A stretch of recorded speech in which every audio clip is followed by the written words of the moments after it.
suis un jeune curateur de l'art contemporain, curateur indépendant. Je vis depuis 10 ans déjà à Paris et où je suis venue pour faire exactement les études dans l'art. Ma schéma professionnel m'a poussé de venir vivre à l'étranger pour finir les études dans le genre de Art Business School ici à Paris. Donc j'ai fini l'ICAR avec des meilleurs professeurs à mon avis de la scène contemporaine comme Nicolas Bourrieux, comme Jérôme Sans, comme M. Chalemont.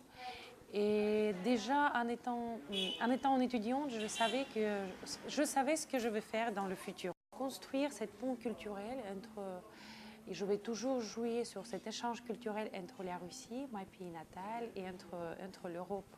Au mois de septembre, je suis venue voir les directeurs et les commissaires de Parcours Saint-Germain en les proposant cette idée de la première fois en traduire la création russe dans le cadre de Parcours Saint-Germain. Et je les ai proposé exactement 5 noms. Julia Zastava, qui vous voyez derrière moi. Julia Zastava, c'est une artiste qui travaille avec le support du papier et du vidéo. Puis j'ai proposé un artiste aux boutiques Christian Dior. C'est aussi un jeune artiste, mais qui est plus conceptuel et appartient à ce mouvement de l'art minimal, qui a créé une installation spéciale en fil de fer. C'est son moyen de travail, c'est son support, c'est son inspiration, qui a créé une installation spéciale sur la musique pour les vitrines de Christian Dior et le premier étage. Puis sur la place Saint-Germain, au jour de vernissage, on a exposé des 2 objets sublimes de design, des 2 jeunes artistes. À la chapelle de l'église Saint-Germain, j'ai exposé un artiste de la qualité institutionnelle et l'artiste plus reconnu sur le marché international et la scène internationale.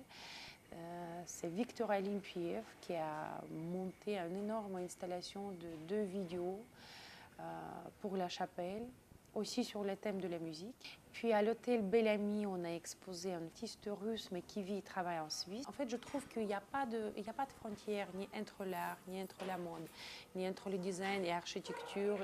C'est une seule plateforme de la création où tous les moyens visuels ils se croisent et ils fonctionnent assez parfaitement.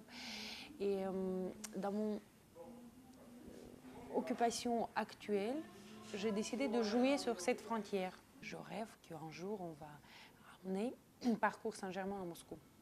Parce que c'est un festival quand même, c'est un concept qui voyage. C'est pas qu'en France et à Paris qu'il existe. Le Parcours Saint-Germain a été monté à Mexico, en Japon, à Hong Kong, en Chine et pourquoi pas l'année prochaine à Moscou.